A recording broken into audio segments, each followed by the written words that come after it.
श्री शिवाय नमस्तुभ्यम। हम सबको पता है कि 14 फरवरी को बसंत पंचमी का बहुत ही प्यारा सा दिन है। मेरे पास बहुत ज़्यादा मैसेज इसके आ रहे हैं कि भैया सरसों का फूल हमें मिल गया है, लेकिन हम उसे कब चढ़ाएं और कहाँ पे चढ़ाएं, और अगर चढ़ाते हैं तो क्या एक एक करके चढ़ाएंगे या पूरा का पूरा फूल एक साथ समर्पित कर देंगे, गुच्छे में चढ़ाएं या तोड़ के चढ़ाएं।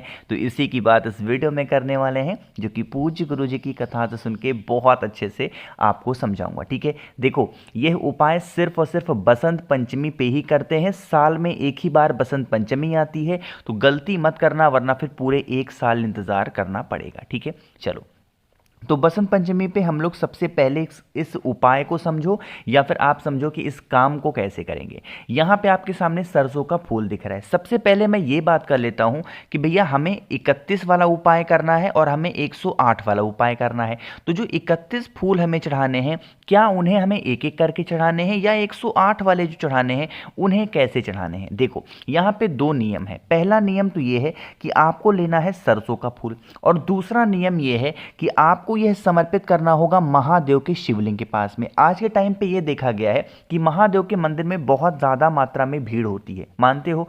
तो अगर आप जिस भी मंदिर में पूजन करने के लिए जा रहे हो, वहां पे भीड़ की मात्रा बहुत ही ज्यादा है, मतलब लोग आते बहुत ज्यादा हैं, तो वहां पर चाहे 31 फूल चढ़ा रहे हो, चाहे 108 वाला उपाय कर रहे हो, पूरा का पूरा फूल अपने दोनों हाथों से महादेव के शिवलिंग के ऊपर समर्पित कर देंगे। ठीक है, कौन से महादेव का नाम लेना है, कल बताया था मैंने, अवधूतेश्वर महादेव। अब ये बात आती है, भैया नहीं हमारे यहाँ तो बहुत शांति रहती है, कोई भी आता जाता नहीं है, कोई आता भी है तो बहुत ही कम आता है। तो वहां पर उस ऐसे महादेव के शिवलिंग के ऊपर आपको एक एक करके आपको सरसों के फूल को समर्पित करना होगा। ठीक है, बात आई क्या समझ में।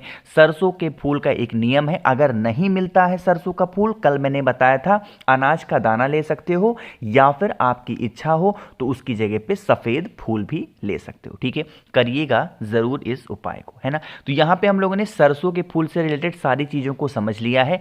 दूसरी बात ये करते हैं कि यहां पे स्क्रीन पे आपको दिख रहा होगा, ये है आपके सामने आम का बौर। क्या दिख रहा है, आम का बौर। तो जो बसंत पंचमी का दिन होता है, उस दिन आम के बौर, या फिर आप इसको आम का फूल भी कह सकते हो, उसे देखने से हमें साल भर कभी भी किसी भी चीज की दिक्कत नहीं होती है, जीवन के कष्ट खत्म होते हैं। ऐसा शुभ माना जाता है अगर बसंत पंचमी को आप आम के बौर को देखते हो। ठीक है, किन किन लोगों के यहाँ आम के बौर को देखने की प्रथा चलती चली आई है, वो बात नीचे कमेंट सेक्शन में जरूर बताएंगे। ठीक है, और जो सरसों के फूल का उपाय है, वो चाहे तो आप सुबह कर सकते हैं, दोपहर करो, शाम को करो, कभी भी किसी भी वक्त कर सकते हो। ठीक है, चलो। तो पहली चीजें समझ में आ गई हैं, आगे बढ़ते हैं। इसी वीडियो में हम लोग अपने दूसरे उपाय की तरफ, जो कि आपको करना होगा सफेद फूल से, है ना।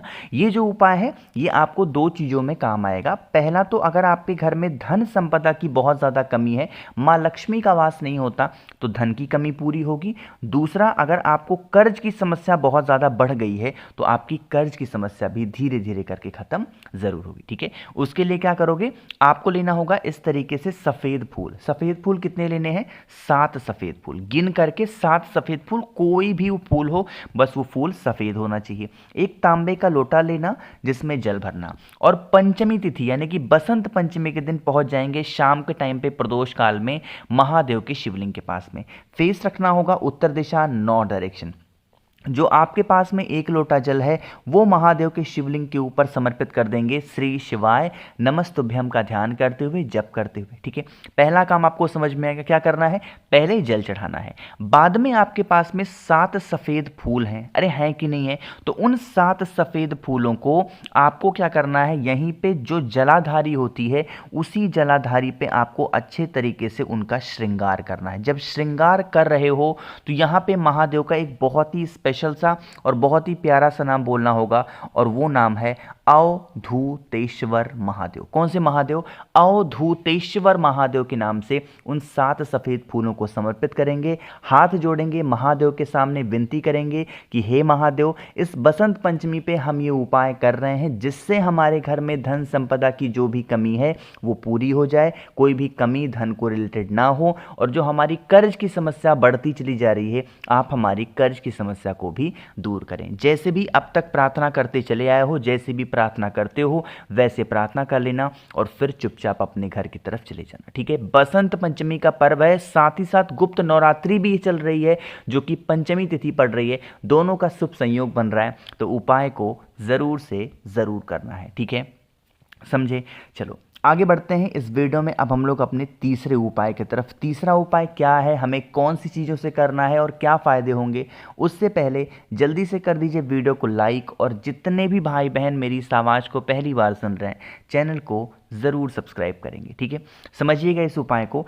यहाँ पे मैं आपको दो चीज़ें दिखाऊंगा, ठीक है। पहली चीज़ तो ये है कि जो स्क्रीन पे आपको कुछ धागे जैसा दिख रहा होगा, सबसे पहले समझो ये है क्या। ये है कच्चा सूत। क्या है, ये है कच्चा सूत। तो आप भी मार्केट में इजीली मिल जाएगा। साथ ही साथ आपको ज़रूरत होगी एक लोटा जल की। लोटा में जल कौन सा होगा, तांबे के लोटे में। इन दोनों चीज़ों को लेके पहुंच जाओगे कहाँ पे, वट वृक्ष के नीचे। अब ये बात आती है भैया इस उपाय को करने से फ़ायदा क्या होगा। देखो, अगर मान लेते हैं कि आपके घर में कोई भी ऐसा इंसान है जो बहुत ही ज़्यादा क्रोध करता है या फिर आपकी बात नहीं सुनता, चाहे बच्चे हों, हस्बैंड हो, वाइफ हो, कोई भी हो, बात नहीं सुनते हैं, तो उपाय कर सकते हैं। आपके घर का कोई भी ऐसा इंसान है जो हमेशा बीमार रहता है, मेडिसिन ही खाता रहता है, डॉक्टर की दवा ही खाता है, तो भी इस उपाय को करेंगे, ठीक है। नियम समझेंगे, क्रम समझेंगे। बुधवार का दिन है, बसंत पंचमी का पर्व है, गुप्त नवरात्रि का महीना चल रहा है, करिएगा जरूर। सबसे पहले वट पेड़ के नीचे या फिर पीपल पेड़ के नीचे जाएंगे, सुबह दोपहर शाम रात कभी भी जाओ, ठीक है। अगर यह उपाय पीपल पेड़ के नीचे करना हो तो सुबह 10 बजे से पहले करना, वरना किसी भी पेड़ के नीचे जाओगे और आपको उसी कच्चे सूत से 7 परिक्रमा लगानी है। परिक्रमा लगाने का एक नियम है, समझेंगे।